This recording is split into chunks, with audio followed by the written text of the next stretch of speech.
幫我記得第一版啊。嗱，第一版咧睇一睇 1B 嗰題啊。首先你面前有兩項，而兩項暫時係冇嘢可以抽，咁所以你見到個括號入邊嘅好似樣，不過調轉咗，亦即係你可以抽個咩？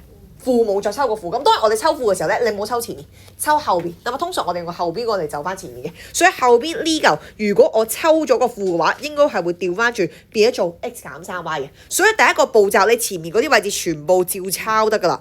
得嘛？抄完之後，將呢個負同個正 combine 埋一齊，變咗做負，得嘛？剩低嘅呢個7B 又照抄，括號入邊咧可以順便調轉埋佢。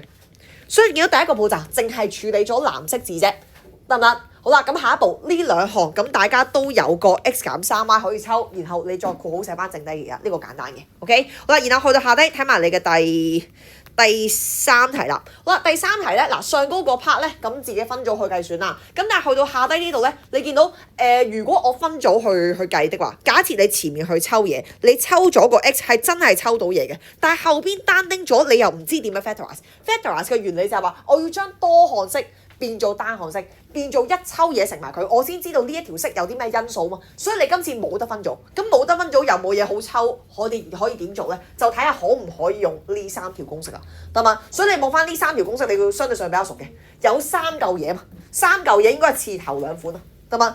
頭兩款一定係可以將佢變成括號嘅意思，然後你填翻頭尾嗰兩個數字啫嘛。所以我哋根據頭尾呢兩撇嘢去填翻上高呢兩行字。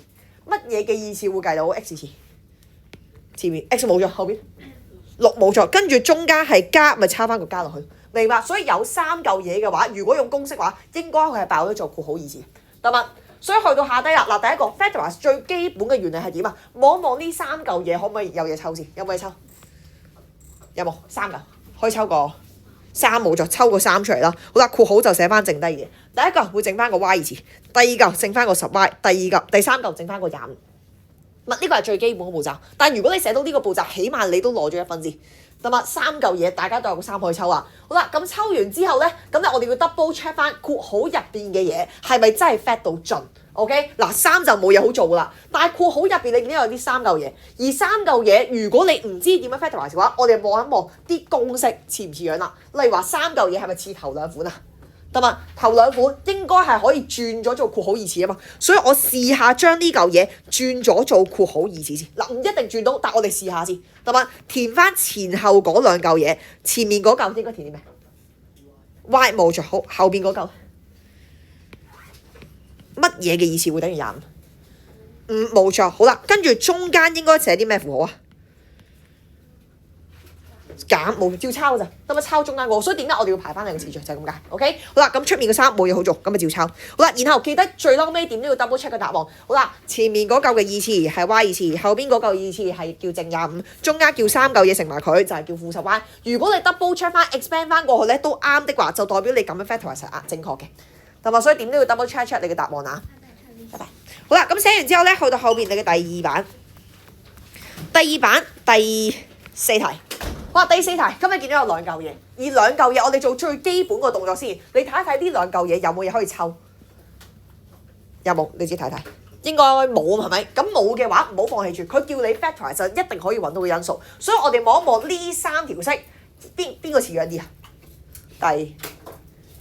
第3冇錯，第3條似樣啲，因為我有2嚿嘢。咁2嚿嘢我揾翻個 A 二次減 B 二次，即係換言之，我揾到個 A 揾到個 B， 我就可以砌到個答案啦。個 A 係幾多？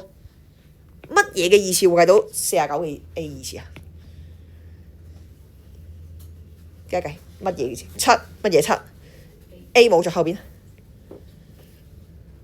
8 B 冇錯，咁即係我成條式原來就係符合叫做 A 二次減 B 二次呢個方面，咁我咪可以將佢還原翻做 A 加 B 乘 A 減 B， 明白？同埋所以條公式係咁樣用嘅，同埋咁所以下低可以直接寫 A 加 B 乘 A 減 B， 得嘛？好啦，然後去到下低嗰題都係一樣，第一件事我哋做最基本嘅動作先。你面前有2項，而2項有冇嘢可以抽？有可以抽個2冇錯，抽個2出嚟啦，括號就寫翻剩低嘅，同埋做咗第一陣先，起碼攞咗呢1分。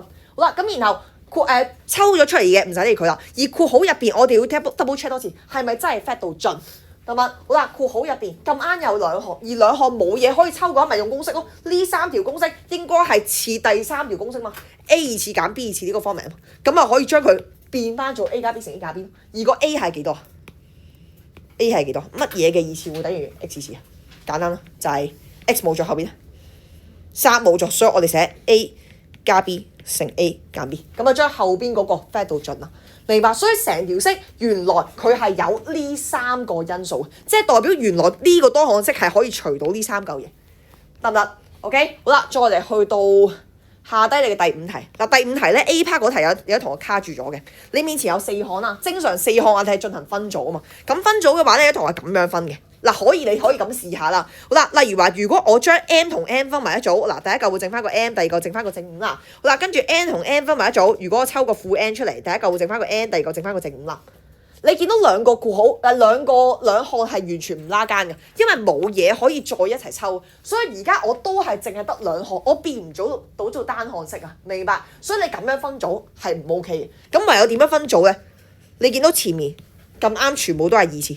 後邊全部都係1次，咁你試下2次方一組同埋1次方一組啦，得嘛？所以如果前面2次方一組嘅話，即係代表你成條題目你當係得咁多啫。M 2次減 N 2次係咪其實個樣就係叫做 A 2次減 B 2次啊？咁 A 2次減 B 2次咪可以將佢變成 A 加 B 乘 A 減 B 咁樣咯。所以前面可以點寫啊？叫做係 M 加 N 乘 M 加 N， 明白？你當成條題目得咁多啫。咁你都會咁樣處理啦 ，OK？ 好啦，咁後邊嗰嚿呢兩嚿大家都有個5，你咪可以抽個5出嚟咯。好啦，括號會剩翻個 M 減 N 嘅。哇，咁留意翻我哋冇改變過個正負啊，所以今次係抽緊個正5，而唔係抽緊個負5 ，OK？ 所以你而家將4項係分咗做2組，只不過前面嗰個組別原來你係用緊公式去 factorize 嘅，得嘛？好啦，而呢2組大家都有個 M 減 M 可以抽啦，咁咪抽個 M 減 N 出嚟咯。好啦，然後括號就寫翻剩低嘢，得嘛？第一嚿剩低嘢，第二嚿剩低嘢，分別咁樣填翻去。咁啊，第一嚿冇咗個 M 減 M 就會剩翻個 M 加 N， 第二嚿冇咗個 M 加 N 就會剩翻個正5嘅，得嘛？唔算太難嘅。OK， 好啦，再嚟去到 B part 嗰題啦。B part 嗰題咧，嗱有啲同學仔係咁做嘅，佢哋選擇將佢拆咗括號先，唔好咁做。嗱，咩叫 factorize？ 啱啱話個原理係我要將多項式變做單項式嘛。如果你將佢拆括號，係咪越拆越多項啊？咁同你想做嘅咪背道而馳咯，同埋咁所以我哋有得揀嘅話，通常我哋都唔會將佢拆散佢。同埋你真係唔識做，你將佢拆散再諗咯。OK， 咁但係正常地我哋係唔會拆散個括號嘅。我哋見到呢兩項冇嘢可以抽，咪睇下佢係咪真係符合條公式咯。同埋兩項應該係可以似呢個 A 2次減 B 2次個樣，所以我抄翻個 A， 抄翻個 B， 咁就搞掂啦。前面嗰嚿就好簡單啫，咁咪叫 A 加2嘅意思咯。咁後邊叫乜嘢嘅意思啊？後邊叫3嘅意思，所以我寫翻條式嘅時候就可以寫翻做 A 加 B 乘 A 減 B 咁嘅樣。然後再填翻個 A 同 B 落去啫。咁啊，呢個第一陣啦。咁當然兩個括號應該係有得再計，咁啊自己再計翻個答案啦。我唔同你計啦。咁啊 ，A 加 B 乘 A 加 B， 只不過 A 長少少啫，變咗做 A 加2啫。咁啊， so far 到呢樣冇問題。總之你唔識做就試下用公式。得嘛？好啦，再嚟去到下低第6題啊！嗱，第6題咧，其實 expand 嘅時候咧，當然佢冇指定話用咩方法啦，你哋逐個咁樣 expand 係冇問題嘅。但係俾咗我咧，我哋會先計括號嘅，得嘛？選擇計咗括號先，因為括號入邊咧，嗱，你如果唔記得咗，你可以逐個咁查，但係咁樣會有啲嘥時間，係因為你見到啲數字好似樣啊，前面大家都係叫做-2x， 後邊大家都係叫做5y， 只不過中間係1加1減唔同咗啊嘛，咁咪叫做 A 加 B 乘 A 減 B 呢個方面。所以其實後邊嗰嚿你可以直接將佢爆做 A 2次減 B 2次，得嘛？而個 A 個原理係點啊？係將前面嗰兩嚿乘埋佢，負負得，負負得，正，咁即係正咩？計正4 x 次冇錯，前面嗰嚿就叫正4 x 次咯。好啦，後邊嗰嚿個原理就係話我將後邊嗰兩隻嘢乘埋佢啫嘛，所以而家呢兩嚿乘埋佢，正負得負 ，OK， 然後5 5 25，然後再寫翻個 y 字，咁啊，呢個就係括號入邊嘅嘢，咁出面仲有個3，咁咪再拆埋個括號咯。咁啊，個拆估嗰動作交俾自己做啊，呢個第一個步驟啫。咁啊，所以其實你係可以用公式去處理嘅。OK， 好啦，咁然後去到下低你嘅第 B 嗰題啦。B 嗰題咧，佢要 expand， 但係佢冇指導明用咩方法，所以你話我中意用最老土嘅方法，將佢變成兩個括號，跟住逐個拆，逐個拆，係冇問題㗎，係絕對 OK 㗎。咁只不過我哋之前有學過另一個方法，既然括號二次，佢應該係似呢兩條公式係咪？但係無論係 A 加 B 嘅括號二次，定係 A 減 B 嘅括號二次，入邊就係得兩嚿嘢啊嘛。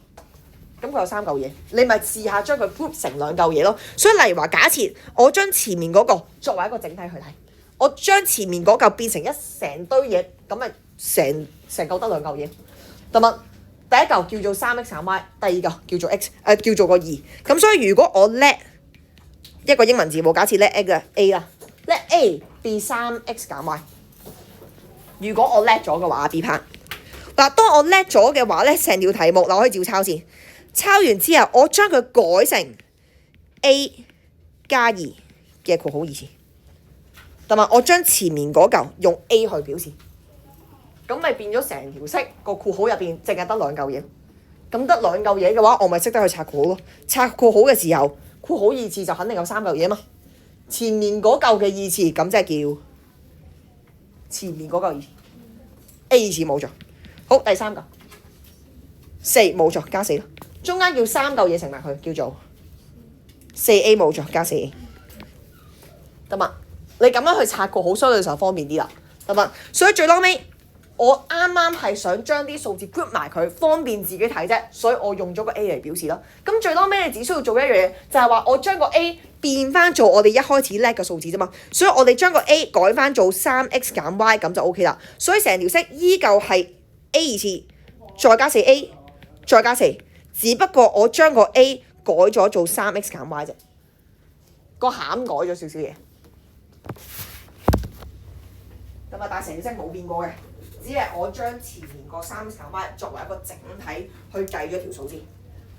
係嘛？咁最後咪拆括號咯，所以拆前面個括號二次，咁就有三嚿嘢喺度。係嘛？前面嗰嚿填啲咩？填個9x 二次啦，咁後邊嗰嚿咧，第三嚿幾多？記得未？加 y 二次，加 y 二次。嗱，記得頭尾嗰兩嚿一定係正嚟嘅。好啦，咁中間嗰嚿叫三嚿嘢乘埋佢。嗱，呢度有個負啦，咁照抄個負先。好啦，2乘3等於6，然後再抄埋個 x y。好啦，第一個括號搞掂啦。跟住後邊嘅括號都好簡單嘅，拆咗呢個括號叫做加12x 再減翻4y。好啦，然後再後邊加翻個4。咁啊，自己 check 一 check 你自己嘅答案啱唔啱啊？咁當然呢一條題目咧，正常地你考試係唔會咁出嘅，即係佢唔會咁樣叫你 expand 嘅。佢會點樣做咧？佢會出一條題目有 A、B part。第一條題目咧，佢會叫做expand 個 3x 減 y，A part 要你做咗先嘅。咁 B part 佢會加個字叫做 hence 或者叫 using the result of A 去 expand 呢嚿嘢。佢好少直接叫你 expand 嘅。得嘛？咁所以到時考試咧，你 suppose 都係用呢一個做法，得嘛？因為佢一定要叫你用 A part 嘅答案去做，得嘛？所以你要識得將前面作為一個整體去睇。OK， 好啦，搞掂之後咧，去到後邊嘅第3頁。今日有比較多嘅要教啊，但係去到第3頁咧，啲嘢唔算太難嘅。好啦，第三版咧，基本上我哋做一樣叫多項式嘅化簡啦。好啦，呢一 part 應該以前我哋 Form 1學咗噶啦。得嘛？咁你約揀嘅時候，即係無論計數又好，約揀都好，全部都係跟翻個3個次序，正負、數字再計英文字母，得嘛？即係例如話呢度可以先計數字上可以約揀啦，得嘛？英文字可以約揀啦，英文字可以約揀啦，得嘛？最後再將個答案 group 喺隔離啫。咁呢個 Form 1學咗啦，所以我唔多講。OK， 咁但係如果你成條題目係咁嘅樣咧？咁點教咧？你點約啫？你淨係識得約呢兩嚿啫嘛。咁但係呢啲咁長可以點約咧？其實都有得約揀。點解我哋要學 factorize？factor 係講因素咁解嘛。我成條題目究竟有啲咩因素，我先可以進行約揀啊嘛。即係例如話，我6同2，大家都有2呢個因素，我先可以走去除噶嘛。得嘛？所以去到呢一步，第一步應該點做咧？我哋見到呢啲多項式咧，其實 suppose 係可以進行約揀嘅。咁啊，可以進行呢個 factorize 嘅，所以我哋分別將佢 factorize 先。例如話下低呢個，起碼你可以抽個2出嚟啦。得嘛？抽個我解喺度，抽個2出嚟啦，括好剩翻個3減 x， 呢個得唔得先？簡單嘅，我將佢 factorize 先。OK， 好啦，咁上高嗰嚿應該點樣 factorize 啫 ？Suppose 大家會抽個4出嚟啦，括好會剩翻個 x 次減9啦。咁只不過 x 次減9原來係可以繼續變咗做 x 加3乘 x 減3，得嘛？因為佢符合 A 次減 B 次嘅。咁當你 factorize 之後，即係點做咧？你見到全部因素都出現晒，原來成條式係有以上呢3個因素，原來呢成條式係有以上呢2個因素。咁我有啲因素咪可以進行約揀咯，得嘛？所以例如話呢度會點樣約揀咧？例如係話2同6可以約啦，例如話係2同4可以約啦，呢個簡單嘅。咁啊，仲有啲咩可以約咧？例如話係 x 同 x 次可以約咯，約剩個 x。例如係話呢兩嚿係咪有啲似樣啊？ x 減3同3減 x 係似樣嘅喎，但係其實佢兩個唔 exactly 一樣，係差個乜嘢？差個負。所以如果我想將 x 減3同3減 x 進行約揀嘅時候，其實係會約正個負嘅。咁當然唔好就咁寫個負，寫個負1，得負即係負1嘅意思。所以最後我 combine 曬個答案，哇！原來個答案咪叫負6x 再乘埋呢嚿嘢，得嘛？所以最後就會 group 到呢一個答案出嚟嘅。得嘛？所以第一件事，我點樣去將個約揀？我要揾晒啲因素出嚟先，所以我哋要將每一項都走去 factorize。OK， 所以例如話係啦，下低要交俾你自己做個簡單嘅。不過見到後邊你嘅第4頁，嗱第4頁我哋簡單少少，淨係做咗個 A part 先。嗱 simplify， 你記住千祈唔好咁樣約哦。咁呢個約個4咯，呢個約走咗個 B， 千祈唔好咁做。加減係冇得 factorize 啊！加減係冇得約揀，即係你唔會咁樣，我3分之3減1，然後你約走咗個3，係唔會咁做啊！加減係冇得約揀嘅，得嘛？乘除先可以進行約揀，所以我首先要知道上高究竟有啲咩因素存在，明白？所以而家咧上高呢兩嚿，大家有啲咩可以抽啊？抽個2冇咗，抽個2，第一嚿剩翻個3A 啦，第二嚿剩翻個 B 冇錯。嗱 factorize 完之後，原來上高嗰條式係有2呢個因素咯。亦都有3A 加 B 呢整個因素咯，所以你見到呢兩個因素，我睇下有啲咩可以約先。例如話數字上2同8係可以約嘅，下低會約成個4冇錯，跟住之後就冇嘢好約啦。嗱，千祈唔好咁約，同埋加減係冇得約嘅，呢成組係佢其中一個因素嚟嘅，同埋 B 唔係因素啊，係成組3A 加 B 先嘅因素，所以冇得約揀之後，咁最嬲尾就直接寫翻個答案啦。下低嘅分母剩翻個 4B 啦，而分子剩翻個 3A 加 B， 咁樣寫翻個 3A 加 B 咯。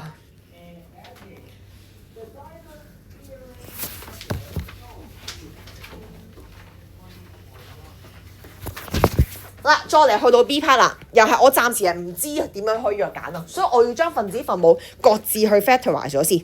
分子可以抽個咩？抽個 y 冇錯，抽個 y 括好會整翻個，記得未？整翻個2加 x 冇錯。好啦，跟住分母可以抽啲咩？6x 冇錯，括好會整翻個。記得未？記得未？括好，快！2加 x 冇錯。嗱，咁你計完之後，嗱啲因素其實 show 到晒啦。上高有呢兩個因素啦，下低有呢3個因素啦。有啲咩可以約？2加 x 冇咗，成組2加 x 係可以查走嘅，得嘛？剩低應該冇嘢好約啦，所以最後就會計到個答案叫6x 分之 y 嘅。唔難啦，呢個好簡單嘅。OK， 所以如果你熟過 factorize 嘅話，呢一 part 係好容易嘅。好啦，然後去到右手邊 C part 啦喎 ，C part 個分子咧應該係冇得再 fact 噶，冇得再抽嘢啊嘛，所以個分子咧我哋可以照 keep 嘅。但係個分母 T 2次減16都係冇得抽嘢喎。但係你見到呢兩項同個公式 A 2次減 B 2次好似樣，所以我可以嘗試將佢變做 A 加 B 乘 A 加 B。前面個 A 係幾多 ？A 係 T 冇錯 ，B 係4冇錯，所以咪直接將佢變成 A 加 B 乘 A 加 B， 亦即係 T 加4乘 T 減4。有啲咩可以約啊 ？T 減4冇錯，成個 T 減4一齊炒走佢，得唔得？所以炒走晒之後嗱，分母就好明顯啫，剩翻個 T 加4咯。而分子冇晒即係剩翻個1冇錯，做完。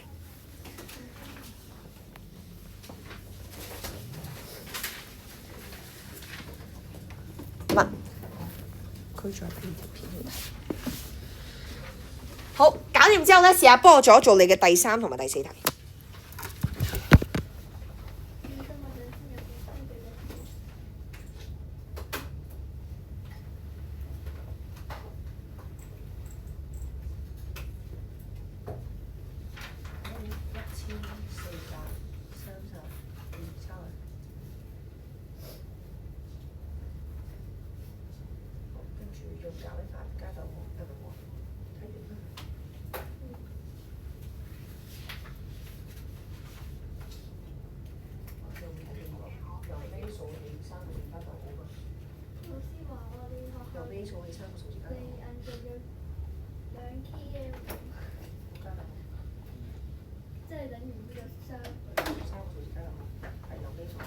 下面呢度係點啊？呢度讀到喎。書包。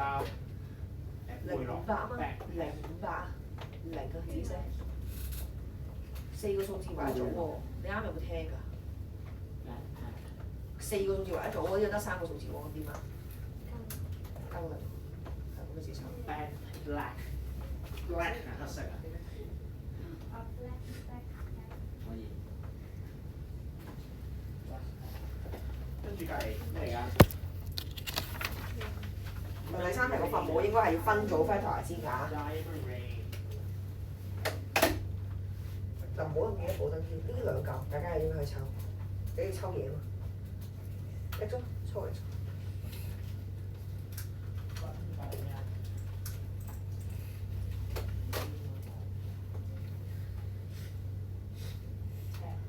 喂，咁樣樣嘅咩？你而家係未 factorize 嘅喎。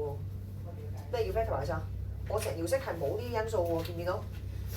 抽唔到嘢㗎，你而家有2項喺度啊，要變咗做單項式先可以約揀㗎，加減係冇得約揀㗎嘛。分子係啱嘅，小姐分子。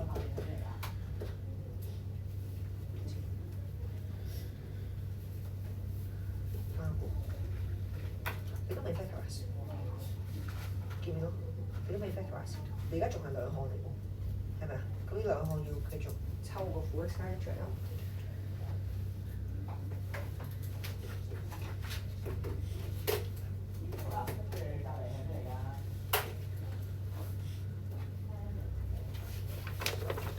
好，到咗你嘅第3題先。第3題分子就好簡單啫，抽個5出嚟啦，括號就會剩翻個1減 x，但係個分母就出事啦。分母大部分同學係咁做嘅，咁我前後咁分組咯，我知道分組 factorize 啊。咁而家前面就抽個 x，括號剩翻個 y 減3，跟住後邊咧就咁樣寫。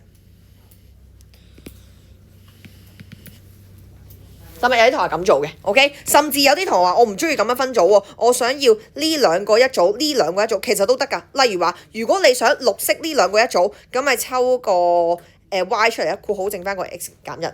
如果你想要呢2個一組嘅話，咁啊抽個3出嚟，括號會剩翻個負 x 加1。所以我哋可以抽埋個負嘅。好啦，結果有同學咁做，咁啊呢2個約揀，剩翻個負1，可唔可以咁先？點解唔可以咁先？明唔明？大家都有個 x 減1啊，咁可以約咯。有冇人解釋到點解唔可以咁樣直接叉住佢？唔係唔同，啱啱講話唔同啊，有個負1啊嘛，咁啊對咗個負1落去咯。但係點解我對咗個負1都係唔啱？解唔解釋到？唔知點解釋？唔知，覺得咁樣係啱嘅。嗱，錯晒，你點樣分母？我哋要 factorize 啫嘛。咩叫 factorize？係要將多項式變做單項式，要變成一堆嘢乘埋佢啊，我先知道佢因數啊嘛。佢唔係一堆嘢乘埋佢啊，係2撇嘢減埋佢。明白？所以而家仲係2項嚟㗎，你唔知佢邊啲係因數啊？清唔清楚 ？OK， 所以冇得咁樣直接查，你要 factorize 到盡先得。我要知道究竟呢成撇嘢有啲咩因素，清楚未 ？OK， 所以如果你係選擇咁樣分組嘅話，係冇問題㗎，你都未 factorize 埋佢咯。OK， 所以個分母咧就可以繼續寫啦。分母就會寫翻抽個 x 減1出嚟，括號就會剩翻個 y 減3。明白？咁樣先叫 factorize 數盡。原來成條式係叫做 x 減1再乘以 y 減3，佢係有呢2個因素嘅 ，get 到未？所以冇得直接咁查 ，get 到個分別未？啱有一紮同學都係咁寫㗎 ，OK？ 好啦，然後上高個分子係咪照抄啦？到而家真係全部因素彈到晒出嚟之後，你咪可以進行約揀咯。所以呢2個而家就可以約啦，不過個樣有少少唔同啊。1減x同 x 減1其實係差個負冇錯，我哋寫翻個負一啦。OK， 所以最後 put 埋個答案佢，分母就會剩翻個 y 減3啦，而分子剩翻個-5，咁我哋將個負咧擺翻喺中間，咁就 OK 啦。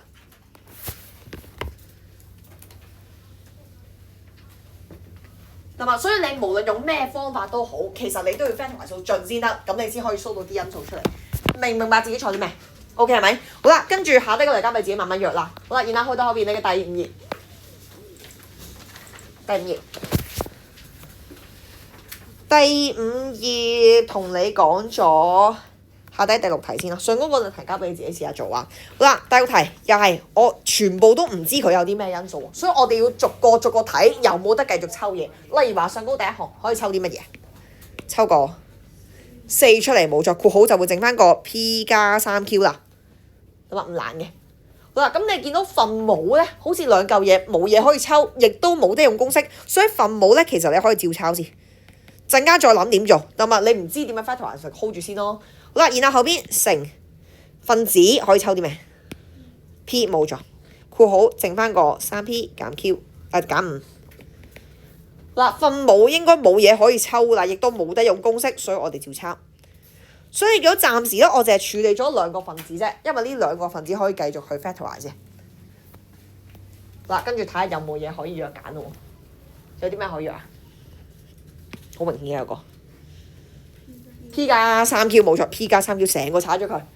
好，仲有啲咩可以約？冇錯，3P 減5同5減 3P 係可以約，不過會約正個負1冇錯，約正個負啦，咁即係約正負1啦。OK， 我哋可以咁寫嘅。好啦，咁所以你最後見到分母冇晒啦，冇晒唔使理佢啦。到分子你計個答案嘅時候咧，唔該大家又係用翻我哋Form 1學過嘅步驟，正負數字英文字母。第一樣嘢正定負先，負冇錯，咁寫個負落去啦。好啦，第二樣嘢數字叫做4乘1，亦即係4冇錯，英文字母就抄個 P 冇錯，咁所以個答案就叫負4B，得嗎？好，last 講埋你嘅第7題啊。好啦，第7題，首先 A part 呢個就係做緊我哋平時做開嘢啦。咁啊 factorize，咁你4嚿應該 suppose 要分組嘅，所以例如話假設我想前後咁分組，前面嗰組可以抽啲咩啊 ？X 冇錯，括號就會剩翻個 X 減 Y， 呢個簡單嘅。好啦，咁後邊你見到 X 減 Y 同負 X 加 Y 都係差個負啊嘛，所以你會抽個乜嘢？抽個唔一樣樣喎。咁點啊？點樣一齊都一樣？你會抽個 X 減 Y 同負 X 加 Y， 冇錯，啲正負唔同啊嘛，抽埋個負出嚟咯。好啦，抽完個負之後咧，括號就會剩翻個 X 減 Y 嘅。咁啊，呢個位明唔明點解要抽負啲 ？OK 係咪？好啦，跟住去到下一步啦。嗱，未 factorize 做盡啦。OK， 兩項大家都有個 X 減 Y， 咪抽個 X 減 Y 出嚟咯。好啦，然後括號剩低嘢寫落去啦。第一嚿會剩翻個 X， 第二嚿剩翻個減1，冇錯，要寫埋個減1嘅。咁唔好就咁齋寫個 X 啊，兩項剩低嘅都會寫落去，即使係個1都要寫。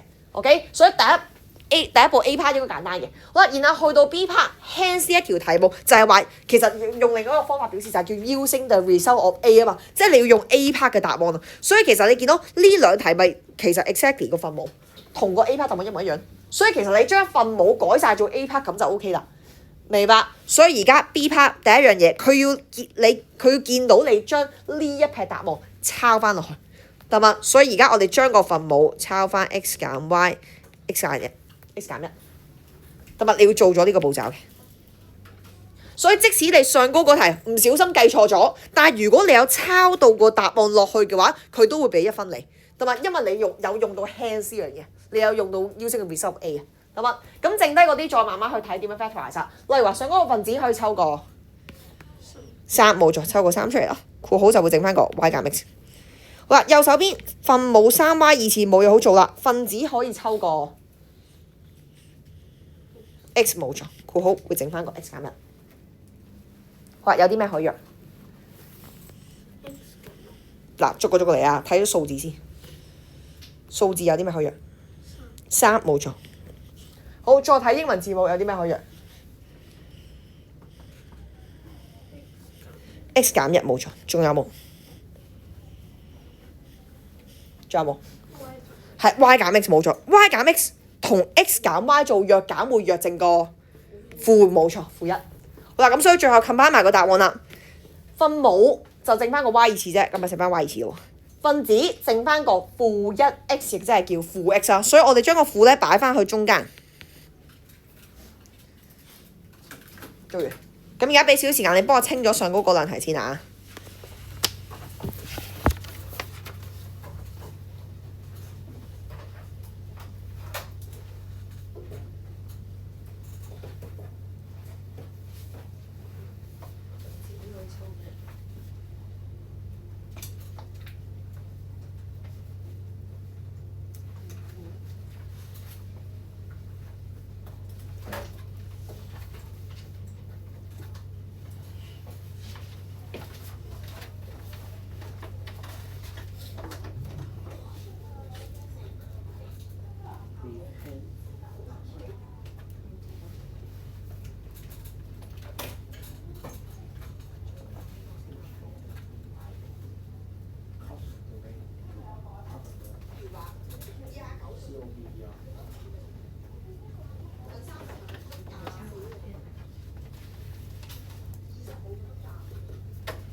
有啲咩藥？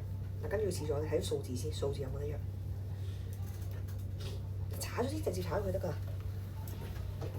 嗱，你咁樣就錯㗎啦。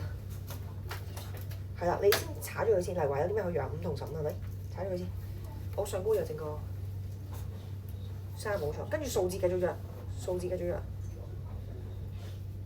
係，跟住咧 x 減4同4減 x 有得藥咯。係，藥正個負，查咗個藥正個負。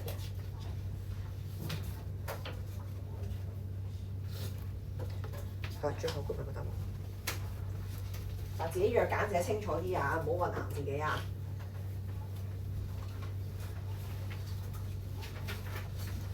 跟住3同6有得用。係，所以個答案啱。負2。係冇錯。啱啊，3同6仲有得用啊嘛，要查。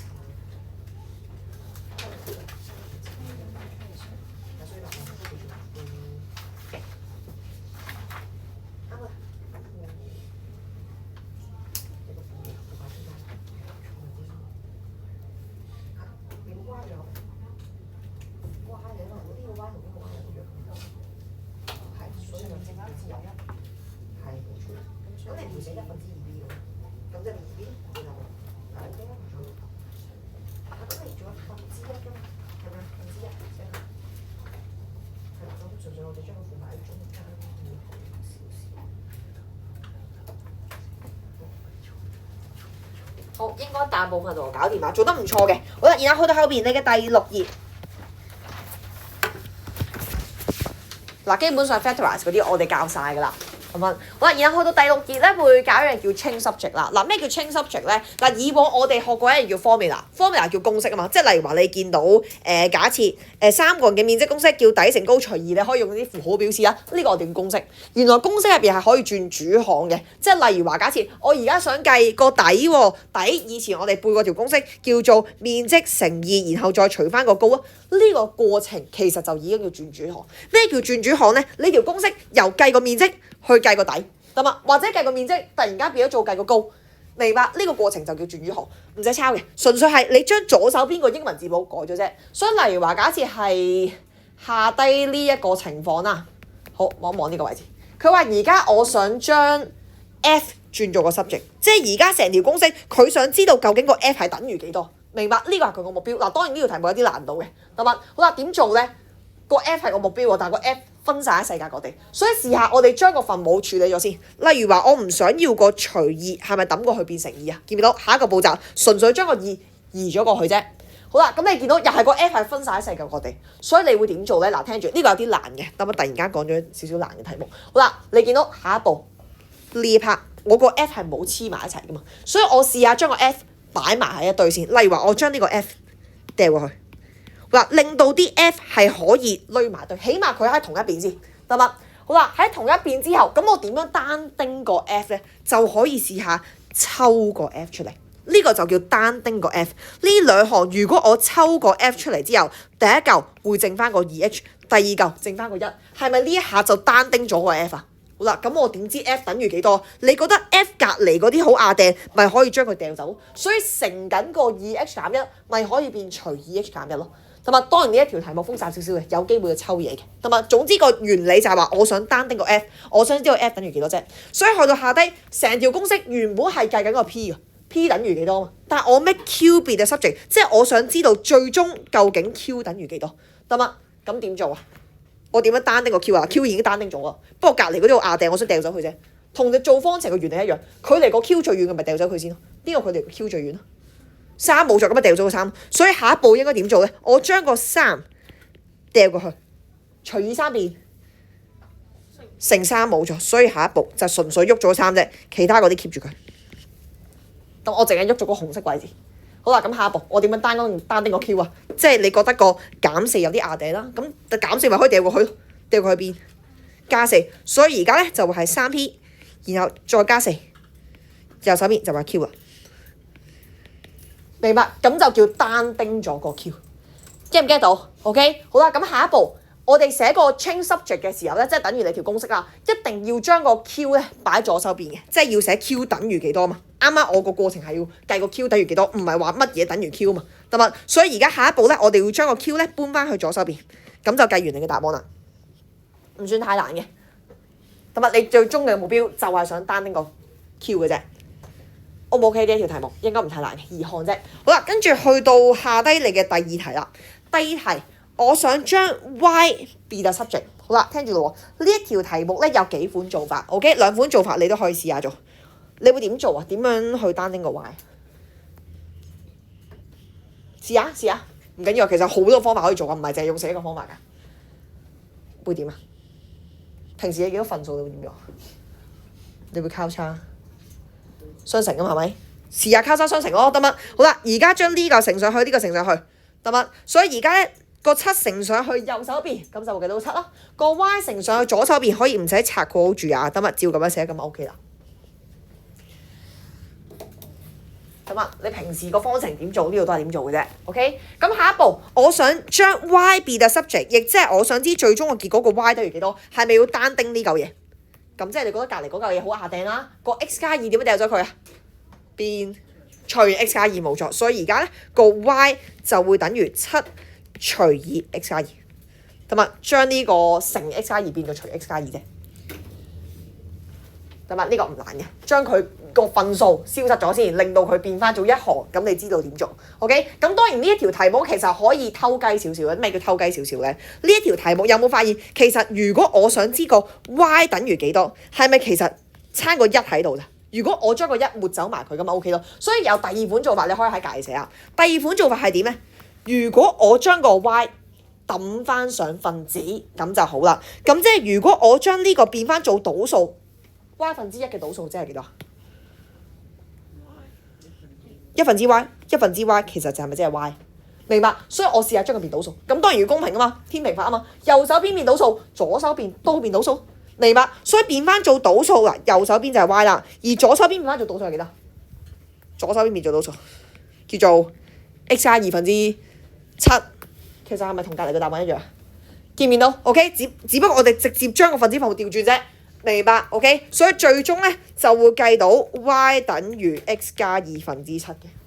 咁所以相對上呢一個方法會快少少，但係兩個方法我都想你識啊，同埋因為唔係次次咁啱得咁巧都係分之1嘅，有嘅分之2、分之3咁樣，咁就有少少麻煩啦。OK， 但係冇所謂嘅，你中意用邊個方法都得。總之個目的就係想單丁個 y 啫。OK， 好啦，再嚟去到下低你嘅第三題啦 ，make A be the subject， 即係我想知 A 等於幾多啦，我想單丁個 A 啦。好啦 ，A 喺度。冇所謂㗎，你自己諗下可以點做，點樣單丁佢？點做啊？點做啊？講咗先啊，試下，試下攞埋試下，你會想點做先？冇所謂嘅，好多個方法，你唔係淨係用死一個方法，攞埋試下。你想掉到啲咩 B 加 A。B 加嚇邊度啊？邊度有 B 加 N 啊？冇加喎，冇 B 加 N 呢樣嘢喎。你想掉咗啲咩先 ？A 隔離嗰啲可以掉走啊，有啲咩可以掉？例如可以掉個 N，OK 啊，好啊，掉個 N。你可以淨係掉個 N 又得，你中意成個掉又得，冇所謂。OK， 隨你喜歡。例如話你淨係想掉個 N 嘅，咁個結果係會生到咩樣咧？除 N 變乘 N 係咪？嗱，我試下用攞埋個方法，有好多方法㗎，唔係淨係用成一個㗎。所以例如我淨係掉個 N 啫，嗱，其他嗰啲照抄啊。我淨係將個 N 掉過去，嗱，開始乾淨少少啦。跟住之後但係我都係想單拎個 A 喎，咁即係隔離嗰啲嘢好牙頂啦。想掉走邊個 ？M 係咪？好，掉走個 M， 淨係掉呢嚿啊。OK， 好啦，咁然後其他嗰啲照抄啊 ，B N 照抄 ，C 減 A 照抄，跟住個 M 咧乘 M 掉過去變除 M。又係我係想單拎個 A 嘅啫，咁即係有啲咩要掉走啊？ C 係咪？嗱，但係呢個 C 咧掉走嘅時候咧，大家小心啊！呢、個係叫正 C， 掉過去邊？負 C 冇錯，所以而家咧左手邊我哋照抄先啦。個加 C 變咗做減 C， 咁啊變咗做呢、個。OK， 咁右手邊唔係淨係得個 A 喎，係叫負 A 喎，得唔得？仲有個負喺度喎，個負都未搣走嘅喎，所以最後尾我要搣走埋個負，點做？